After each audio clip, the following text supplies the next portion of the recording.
This is the Horseshoe Spread. I am using the Barbara Moore tarot spreads, and it's a pretty basic spread, and it's a great one for a beginner.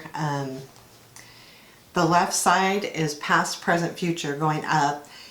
The middle of the horseshoe is the querent themselves, and then other information is one card.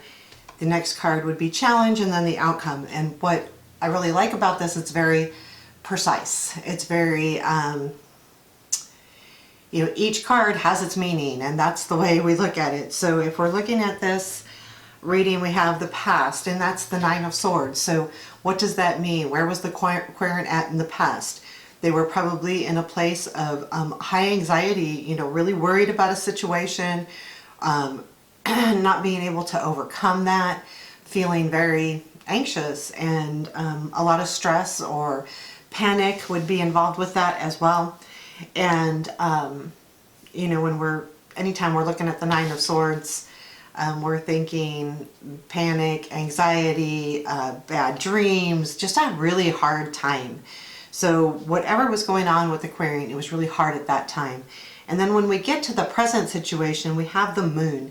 And when I look at the moon, almost always I see the shadows of the moon. What are the shadows casting? Where are they casting? So then I'm reminded to read this, especially after the Nine of Swords, as maybe things aren't quite as you think they are. Like, you're stressed and you're anxious, but now in the present, things are starting to illuminate and things are starting to come into sight. And now, maybe the shadows that the moon cast that didn't feel quite right, or things aren't quite as they felt like they were, then maybe some new things are going to come into light. And whatever this reading is about, I'm using it more as a general reading. Then this is going to cast some light and really, take us into what's going on here. So then we have the Nine of Cups in the future, and this is always a good card to come up in the future. It talks about, our wishes, our desires, what we want out of life, what we really, truly need. Sometimes, it's a reminder though to be careful about what you wish for, because you will get it. So I would say, just with this alone, there's definitely some growth here, right? It goes from anxiousness to kind of like some clarity, not feeling as drowned by the moon coming up, seeing the light, having the light shine on the situation, which then brings, about those desires and into their life, whatever that may be. And when you have the querent at this time, so the querent is the Four of Swords, and that says that they're healing and they're resting and they're trying to, get things right, which coincides with the moon completely, because it's saying, the moon is now casting that light, so now that they're healing, they will be able to see the right things. So we're going from that anxiousness to the Four of Swords as well, which is a healing card and lets us know that the querent is healing and resting and doing the right thing. Say hello to Kitty.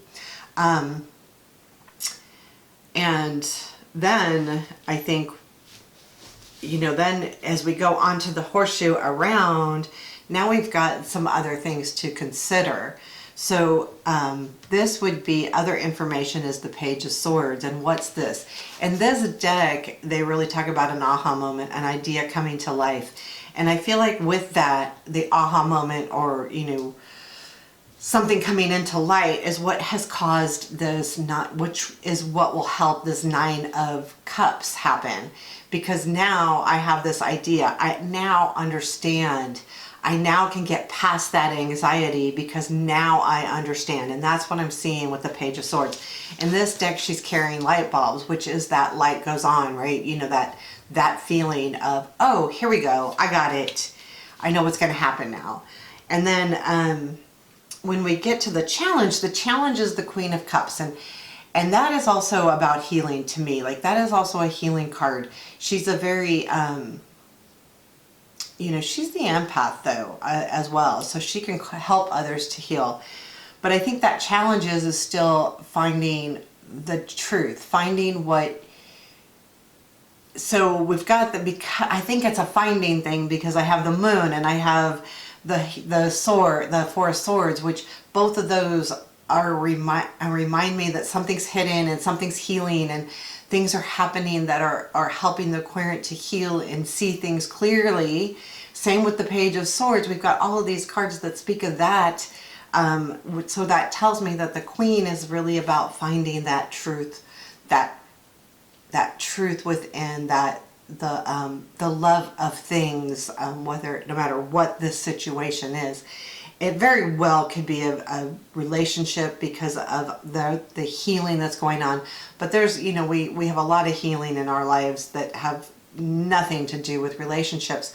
However, they seem to rear their ugly head in relationships, and then we go, oh, you know, I've never healed from XYZ, which could have nothing to do with, well, you know, prior relationship to some sort, whether it be family, friends, love relationships, it doesn't matter. So a lot of times when you're seeing that healing card, and then I'm seeing, you know, anxiousness, and I'm seeing some clarity, and I'm getting the desires and the wishes coming out, I'm thinking this does have to do with love, but it's something that's close to your heart, and that they're healing. And that Queen, the challenge is finding that again, finding your heart, that's been the challenge for the querent, and that's why they're healing, is they're trying, you know, to find that center. When we come to the end, the outcome is the High Priestess. Now, sometimes when this comes up at the end of a reading in the outcome, I feel like it says that the querent already knows what the outcome is, or that they are not supposed to be told what the outcome is. Sometimes I feel like the universe allows us to do readings for people, but I believe that there are times where they are not supposed to know everything. So when I see that High Priestess come up, sometimes especially at the end, it's saying maybe the querent's not supposed to know. The other thing that, you know, that's my stop card. So like when I am pulling extra cards or doing clarifications or trying to read out a little bit, if I get this High Priestess, it's my stop card. Stop doing that. Stop pulling more cards. Stop doing this reading. Stop everything. So, and I don't know why, it just happened that way. And that just comes, like, again, when you start doing more and more readings for people, you start learning, like, oh, that card comes up and it's usually about this. Doesn't mean it is every time, because it definitely depends on the cards around it, but you know, you'll start feeling that. So this is a stop card to me, or the querent doesn't need to know. The other thing it can be, if that's not what it is for you, it could be saying that, you know, use that inner knowing. You know, you'll be using that, it's outcome. So you will be using that inner knowing to get to that next step, or to heal, or to move forward with whatever the situation is. That inner self, you know, you're going to, by the end of this healing process, and this very well could be a spiritual healing process with the moon and the Four of Swords and the Queen of Cups and the High Priestess and even the Nine of Cups. This could totally be a spiritual thing, like, you know, a spiritual healing, finding your spiritual self, finding room for spirituality in your life. That definitely could be this reading. And then having that High Priestess ending saying, you know, you really need to look within yourself and trust your intuition and trust what you know and what you feel. And if you do that, then, you know, that's what's going to give you that Nine of Cups in the reading. Now, when you look at this all in all, it's really funny to me how across, if you look at the Nine of Cups and the Page of Swords, they both have a yellowish kind of sky to them. And then even the other two kind of match color-wise. And it's really odd. So if you, the moon is a little darker than the Queen, but the Nine of Swords has the same greenish blue and as the High Priestess. So these colors are really matching. And then you have at the top the Four of Swords, which really doesn't match at all, which really tells you that that is the center of the reading. It's it's the healing part. So if you look at one side versus the other, both sides, if you start at the bottom and work your way up, they end up with that bright color, that bright good stuff going on. But even so, the Nine of Swords is the toughest card here, actually. It's really the only tough card. So, but by ending with that High Priestess, hey, you know what? Just trust yourself. So this is a great reading, you know. Actually, this one's kind of fun. I like it because it gives us that a guide to follow. Anytime you have a guide to follow and you have specific positions that mean something specifically, then you could take that meaning of that position and translate it with the card, and then make that reading possible. So those are just ideas. This is called the Horseshoe Spread. This Horseshoe Spread is the one out of the Barbara Moore. There is other Horseshoe Spreads. I don't know if the positions are exactly the same. I'm specifically using this Barbara Moore Tarot Spreads book. So, if you want to follow along, that's the book to get. But however, you can go online and find all kinds of spreads. I bought this book because I wanted something I can use over and over again and be specific and be the same. Because sometimes, like, I find a horseshoe spread or a Celtic cross, they're not all exactly the same. They're basically the same, but they're not all exactly the same. So you look up those spreads, people have different meanings for those positions. Again, overall they're the same, but not exactly. So, and then people are going to tell you this is the right way, this is the right way. What is the real right way? Who do you trust to believe that this is the right way? It's what you feel it works the best for you and what you can read and feel good about it and feel good about your reading. Don't be caught up in this is right, this is not right, because you can spin your head. What is the right Celtic cross positioning? Literally, if you look it up, there are I have this book and another book, and I have 3 books with the Celtic cross in it, and they are all different as far as what the positions mean.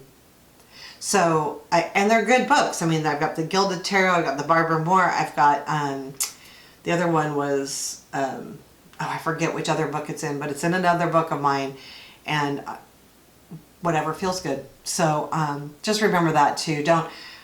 People are going to say, no, that's not the position, this, that. You know what? This is how I'm reading it, and these are the positions I see, and this is what I feel. And when you're the reader, it's about, you can only read for what feels good for you. So anyway, here's the horseshoe. This is the Barbara Moore Tarot Spreads book. I got it on Amazon. It's a reasonable dollar amount. It's got so many spreads in it, and it gives you really good ideas, like what you can do with 3-card readings. It's a great book. So anyway, that's the Horseshoe Spread and ideas on how to read it. Thanks.